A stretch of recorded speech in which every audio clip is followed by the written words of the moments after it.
probably know what a verb is, but with all the things you have on your mind as you prep for the ACT, brushing up on your verb usage isn't a bad idea.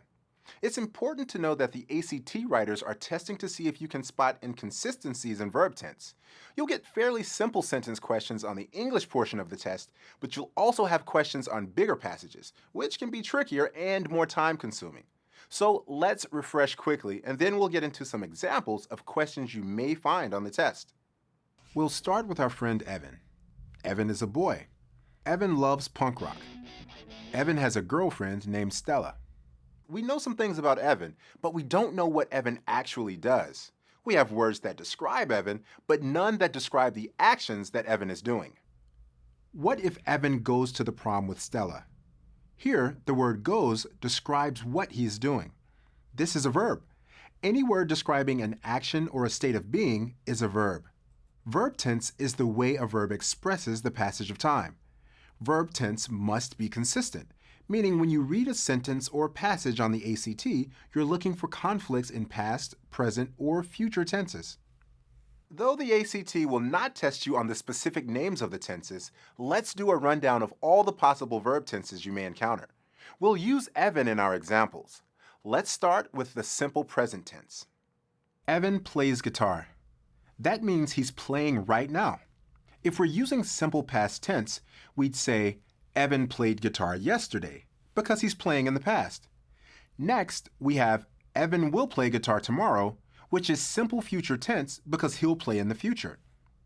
Evan has practiced, so he is ready for the concert, is present perfect tense. The present perfect often indicates something that you have just done or something that you did in the past and may continue to do. Evan had practiced, so he played well at the concert, is an example of past perfect tense. The past perfect is used to show an action that occurred before another action in the past. Evan will have practiced, so he will play well at the concert is future perfect tense. The future perfect is used to point out an action that took place before another action that will take place in the future. Now that we've brushed up on our verb tenses, let's try a sample sentence question. We'll give Evan a break and set the scene around Evan's girlfriend, Stella. When Stella sat down in English class this morning, she realized that she had forgotten her homework. The options here are A, no change, B, has forgotten, C, have forgotten, D, will have been forgotten. Maybe you didn't notice, but this sentence has the past tense and the past perfect tense, and they are both used correctly. Sat and realized are in the past tense, and had forgotten is past perfect. We are expressing two different points in time.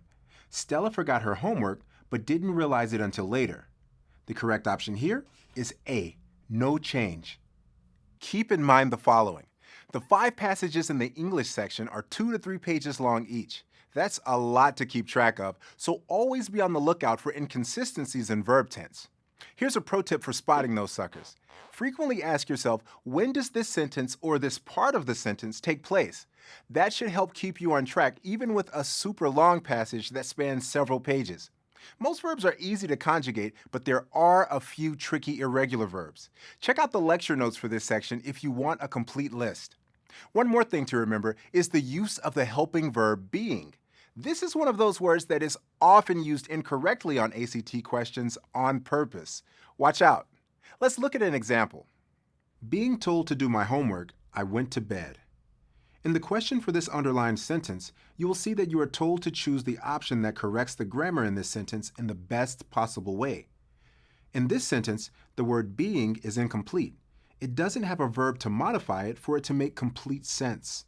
The second part of the sentence follows in succession to the first, but doesn't connect. The idea that this sentence is trying to get across is that I don't like being told to do my homework. In this first sentence, the helping verb is told. This qualifies the participle being. So, the correct option is G, as it makes the most sense in this context. Verbs are an important part of everything you read on the ACT and in life. If you want to know what someone is doing and when they did it, keep an eye out for those verbs. Make sure you practice a few of the hundreds of problems available throughout this course.